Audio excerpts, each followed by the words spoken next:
सबसे पहला काम आपको ये करना है कि जितने भी आपके लेक्चर्स हुए हैं, जितने भी आपके लेक्चर्स हो गए हैं, उन सब की प्रैक्टिस प्लस इजी लेवल का टॉपिक टेस्ट में बात कर रहा हूं। टॉपिक टेस्ट ये लिख के हो जाना चाहिए। ठीक है, कितने लोग अभी 12 बोर्ड आ रहा है? कितने लोग 12 बोर्ड में भी? So I am currently preparing board since they are less than month away. ठीक है, जितने लोग 12 बोर्ड के साथ प्रिपरेशन कर रहे हो तो मेरा सजेशन यही है कि थोड़ा बहुत टाइम अभी निकाल लो आपके बीबीए बीएमएस एंट्रेंस के लिए भी। अगर बिकॉज 12 बोर्ड तो हमने पूरे साल पढ़ा है, राइट? तो जनवरी के बाद जब भी आपका नेक्स्ट मंथ से आपका बोर्ड एग्जाम चालू हो रहा था तब तो आप 12 बोर्ड पे फोकस रहोगे, राइट? सो 12 बोर्ड, तब उस समय हम बीबीए बीएमएस पे ज्यादा काम नहीं कर पाएंगे। हाँ, थोड़े बहुत जीके, थोड़े बहुत इंग्लिश पे काम जरूर कर पाएंगे, उतना कर पाएंगे 1-2 घंटा दिन का। ठीक है, सो जितने लोग 12 बोर्ड के साथ प्रिपरेशन कर रहे हो, थ्रू आउट योर 12 बोर्ड 1 से 2 घंटा इंग्लिश एंड जीके अगर आप काम कर सकते हो, प्रिपेयर कर सकते हो, otherwise not an issue, board की बात करेंगे। बट अभी जो जैन मंथ में टाइम बचा हुआ है, इसमें तो हम जीके, इंग्लिश और जो आपके लेक्चर हो रहे हैं लॉजिक एंड क्वांट के, उसको तो प्रैक्टिस कर ही सकते हैं। यस, ठीक है। तो ये वर्क इस तरह से यू शुड स्ट्रैटेजाइज और preparation for next remaining days. Very important, हो सके इस मंथ में एक फुल लेंथ मॉक लिख देना। जो भी एग्जाम आप टारगेट कर रहे हो, एक फुल लेंथ मॉक एटलीस्ट, आपको एक flavour of the question, time management, क्या मिस्टेक्स आप कर रहे हो, ये सारी चीजें थोड़ी समझ में आएगी। हो सके तो लैपटॉप और कंप्यूटर पे लिखना, बिकॉज एग्जाम आपका कंप्यूटर पे है। ठीक है, मोबाइल पे नहीं।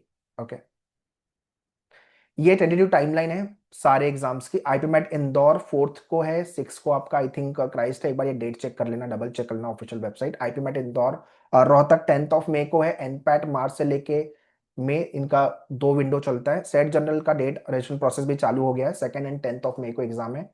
जिपमैट आपका अराउंड अप्रैल मंथ में आएगा। महाराष्ट्र सीईटी का जो एग्जाम की डेट आउट हो गई है 20-30 ऑफ अप्रैल। सीईटी का रजिस्ट्रेशन प्रोसेस चालू हो गया है, सेट जनरल का चालू हो गया है। आई थिंक एक बार क्राइस्ट का चेक कर लेना, बाकी के एक बार चेक कर लेना। ठीक है, और सीईटी का चालू हो गया है। 11 से लेके 31 मई का इनका टेंटेटिव एग्जाम की डेट है। सेंट जेवियर अभी चालू नहीं हुआ है। आई एम कोझिकोड चालू नहीं हुआ। तो ये आपके लिस्ट ऑफ एग्जाम है जो आप सोच सकते हो। इसमें से एटलीस्ट आई ऑलवेज सेज 2 से 3 एग्जाम तो लिखो एटलीस्ट, ताकि एक ठीक ठाक अच्छा कॉलेज अपने को अपने बीएमएस बीबीए प्रोग्राम के लिए मिले। सिर्फ एक ही एग्जाम मत लिखो। अगर जितने लोग सीटी टारगेट करें तो मैं सब बोलूंगा, सेंट जेवियर जो मुंबई चर्चगेट में है बहुत सही कॉलेज है। फिर एनएमआईएमएस के लिए भी आप देख सकते हो, उनका भी ब्रांडिंग थोड़ा महंगा कॉलेज है, NMIMS and symbiosis, but you can think about it. ठीक है, सो जितने लोगों ने रजिस्ट्रेशन प्रोसेस स्टार्ट नहीं किया, अगर सिम्बायोसिस टारगेट कर रहे हो तो फॉर्म फिल कर सकते हो। सीईटी का भी फॉर्म फिलिंग चालू हो गया है। एनसीयूटी, ये 3 के फॉर्म फिलिंग तो शॉर्ट चालू हो गए हैं। बाकी के भी चेक करते रहो ऑफिशियल वेबसाइट पर, अगर स्टार्ट हुआ है तो start your registration process. Very important, mock mock versus time management and analysis. तो एक मॉक अगर आपने इस मंथ में लिखा, इस मंथ के 3rd वीक या 4th वीक में लिखा, आपको एक मतलब आप सीईटी स्पेसिफिक मॉक लिख रहे हो या सेट जनरल स्पेसिफिक, जो भी एग्जाम आप टारगेट कर रहे हो, एक एक मॉक लिखोगे, उससे आपको एक क्लैरिटी आ जाएगी।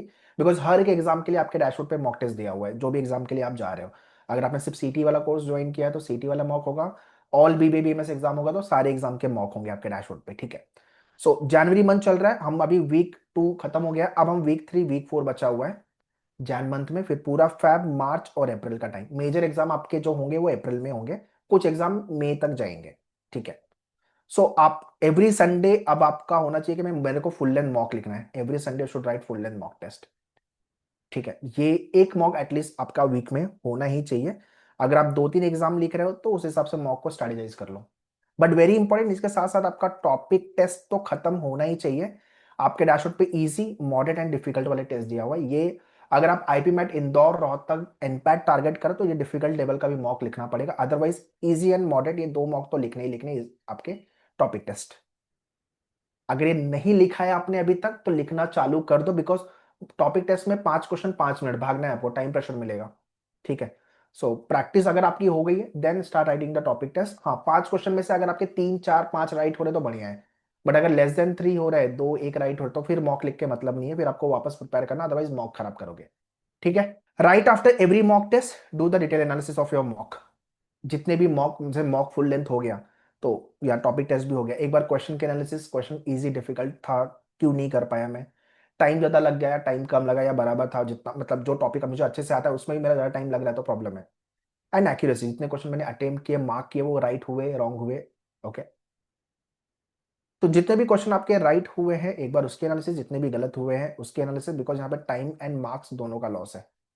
एंड जो क्वेश्चन आपने अटेम्प्ट नहीं किए वहां पे क्या प्रॉब्लम हुई, क्वेश्चन उस समय मॉक के टाइम पे स्ट्राइक नहीं हुआ, क्वेश्चन इजी था या मॉडरेट था या डिफिकल्ट था, या तो हाँ क्वेश्चन एक्चुअली में टफ था। ठीक है, ये एनालिसिस आपको करनी पड़ेगी, सो दैट आपकी प्रिपरेशन कैसे जा रही है उसको आपने प्रॉपरली एनालिसिस कर पाओगे। ठीक है, यहाँ तक any doubt, any question, all clear everyone? Prithviraj, form filling का वीडियो आपके चैनल पे, मेन्यूअर का जो बीबी वाला चैनल है ना, उस पर जाके देख लो, फॉर्म फिलिंग के वीडियोस है सारे, कोर्स जितने भी, आई थिंक सेट जनरल भी है, बीबीए सीटी भी है, तो डू है वो थ्रू ऑल द वीडियोस। ठीक है, अच्छा, जब जब आप मॉक लिखोगे ये एनालिसिस जरूर करना, मतलब जो क्वेश्चन आपका स्ट्रांग है, स्ट्रांग कैसे पता चलेगा, विद इन 30 सेकेंड अगर वो क्वेश्चन बन रहा है अपना, तो वो स्ट्रांग सेक्शन है आपका, है ना। और जो सेक्शन आपके, लेट से for example coding decoding logic आपका 30 सेकेंड में बन रहा है, अब ओके सेक्शन कौन सा है, जो विद इन अ मिनट, मतलब 1 मिनट के अंदर अगर आपका सॉल्व हो जा रहा है, ठीक है, तो वो क्वेश्चन आप, वो टॉपिक आपका ओके है।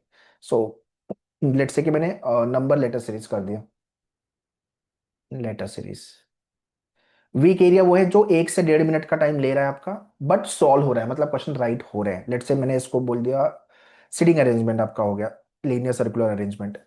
एंड हेट एरिया जो टाइम भी लेता है 1 से 2 मिनट का टाइम, बट सॉल्व राइट नहीं होता, एक्यूरेसी प्रॉब्लम है। लेट से मैंने इसको क्रिटिकल बोल दिया, तो मैंने क्या किया, मैंने हर एक मॉक में, जब जब मैं फुल लेंथ मॉक लिखूंगा, तो हर एक सेक्शन में, लेट से लॉजिक में मेरा कौन सा टॉपिक स्ट्रांग है, कौन सा ओके, कौन सा वीक, कौन सा हेट, वैसे इंग्लिश सेम वे बाकी के सेक्शन। ये एनालिसिस आपके पास होगी, 3-4 मॉक के बाद आपको किसी से पूछने की जरूरत नहीं कि मैं कहाँ पे लैग कर रहा हूँ, कहाँ पे मुझे काम करना है आपको। इनफैक्ट मॉक की एनालिसिस जो डैशबोर्ड पे आपके मेन्यूअर का दिया हुआ है, उसमें भी टाइम की एनालिसिस, स्ट्रॉन्ग वीक एरिया की एनालिसिस, सब कुछ वहां पे आपको दिखेगा। तो ये अगर आपने 4-5 मॉक में ढंग से कर लिया और बाकी के मॉक में भी, तो बहुत अच्छे लेवल पे आपने अपने मॉक स्कोर को इम्प्रोवाइज कर पाओगे। ठीक है, तो at the end agenda is what, जितने भी स्ट्रॉन्ग एरिया है आपके, उन सबको और बेटर बनाना है, ओके वाले को शिफ्ट करना है स्ट्रॉन्ग साइड, वीक वाले को शिफ्ट करना है ओके साइड, एंड हेट वाले को शिफ्ट करना है वीक साइड, यहाँ पे कुछ भी नहीं होगा। ठीक है, this is how you should do the analysis of your mock. ठीक है, एंड टारगेट करो कि इंडिया का टॉप 10 कॉलेज या टॉप 20 में एडमिशन हो, क्राइस्ट हो गया, सेंट जेवियर हो गया, एनएमएमएस हो गया, सिम्बायोसिस हो गया, आईएम्स हो गए, है ना। उसके बाद आपका स्टेट लेवल में जय हिंद कॉलेज, चलो ठीक है, अच्छा कॉलेज, आप उसके बारे में सोच सकते हो, सेंट जेवियर के बारे में सोच सकते हो। उसके बाद आपका आईपीयू हो गया, फिर डीयू हो गया, बीएचयू हो गया, है ना, ये सारे, इंद्रप्रस्थ यूनिवर्सिटी हो गया, ये सारे कॉलेजेस सोच सकते हो जहाँ पे प्लेसमेंट ठीक ठाक है, कम्युनिटी क्राउड वगैरह अच्छा मिलेगा आपको। ठीक है, फिर महाराष्ट्र स्टेट लेवल के जो कॉलेजेस हैं वो देख सकते हो। ठीक है, तो that's all for today session. किसी को कुछ डाउट क्वेश्चन है तो पूछो। बहुत बहुत मतलब कुछ डाउट क्वेश्चन नहीं है, सर बताएंगे वही समझेंगे, फिर वही करेंगे, ऐसा नहीं। थोड़ी सी अपने आर्ट्स, अपने साइड से भी थोड़ी प्रिपरेशन को स्ट्रेटेजाइज करो। 12 बोर्ड, ठीक है, जितने लोग 12 बोर्ड के साथ कर रहे हो, तो वहां पे तो अच्छा करोगे, और करना ही है, बट पूरे साल हमने 12 बोर्ड पढ़ा हुआ है, नो डाउट। फिर भी लास्ट मंथ, फैब मंथ में थोड़ा सा 12 बोर्ड पे फोकस्ड हो जाना, अभी थोड़ा सा बीबीए पे भी ध्यान दे लो। चलो लेट्स स्टॉप द सेशन, अगर कुछ डाउट नहीं है तो that's all from my side. Any advice for GK general awareness and development? Anuj एक ही काम कर सकते हो, 6 महीने का करंट अफेयर्स आपके डैशबोर्ड पे, और जितने भी स्टैटिक जीके के वीडियो, हैंडआउट्स और मॉक है, खत्म करो। इतना एडवाइस जीके के लिए। जीके थोड़ा वास्ट होता है, अनसर्टेन होता है, बट जितना रिलेवेंट मटेरियल, सेट जनरल क्या है, बीबीए का एग्जाम है, बिजनेस ओरिएंटेड वाले जीके थोड़ा सा ज्यादा पता होना चाहिए। ठीक है, अभी एआई को लेके क्वेश्चन, उसके बाद अभी टैरिफ वाला जो इशू हुआ था यूएस के साथ, उसको लेके बन सकता है क्वेश्चन। फिर आपके और जितने भी इंपॉर्टेंट न्यूज़ हैं, वो सारी चीज़ें, अवार्ड रिवॉर्ड, है ना, बुक्स एंड ऑथर, ये सारी चीज़ें। ठीक है, सो मॉक लिखना चालू कर दो, और फुल फ्लेज में लग जाओ, जितने भी टॉपिक हुए उसकी प्रैक्टिस, उसका टेस्ट वगैरह। जब तक आप टेस्ट नहीं लिखोगे तब तक आपको समझ में नहीं आएगा कि मुझे कितना आता है, और आप टेस्ट से जितना भागोगे, और अगर आपको माइंड में ये है कि मैं टेस्ट तब लिखूंगा जब मेरी पूरी पढ़ाई हो जाएगी, पूरी प्रिपरेशन हो जाएगी, तब मैं मॉक लिखना चालू करूंगा, वो कभी नहीं होने वाला। वो that is the biggest mistake done by many of the aspirant, don't do that. So what all opportunity do we have after BBA from the state level college and from top college? Do we even have any opportunity for after BBA, or it's doing MBA after 3 years. अरे BBA के बाद अगर specialisation कर रहे हैं, जैसे कि अभी किसने बताया, अनुज ने या किसने डिस्कस किया ना, जैसे कि बीबीए सेट जनरल से एआई में कर रहे हो आप, ठीक है, आप मार्केटिंग में कर रहे हो, आप फाइनेंस में कर रहे हो, आप बिजनेस एनालिटिक्स में कर रहे हो, आप डेटा साइंस में कर रहे हो, ठीक है। एक और एग्जाम है आपका, टिस का, सीयूटी का एग्जाम लेता है टिस, मुंबई का campus TISS, bachelor in analytics, BSc BA in analytics का कोर्स देता है। बहुत कम लोगों को पता है, 30 सीट से खाली सीयूटी का एग्जाम होगा। तो टिस कैंपस इंडिया का नंबर 1 कैंपस, बेस्ट कॉलेज, मतलब एनएमआईएमएस वगैरह के टक्कर का कॉलेज है टिस। बैचलर्स की डिग्री देगा, बट वो बीए की डिग्री देता है, बट अंदर आपको एल्यूमिनाई नेटवर्क वो सब अच्छा मिलेगा। तो आप सीयूटी भी टारगेट कर सकते हो, ये एग्जाम बहुत ही कम लोग को पता है। सीयूटी लिखो, इसीलिए आपको टिस मिलेगा, टिस मुंबई, ठीक है, चेंबूर में ये कॉलेज है।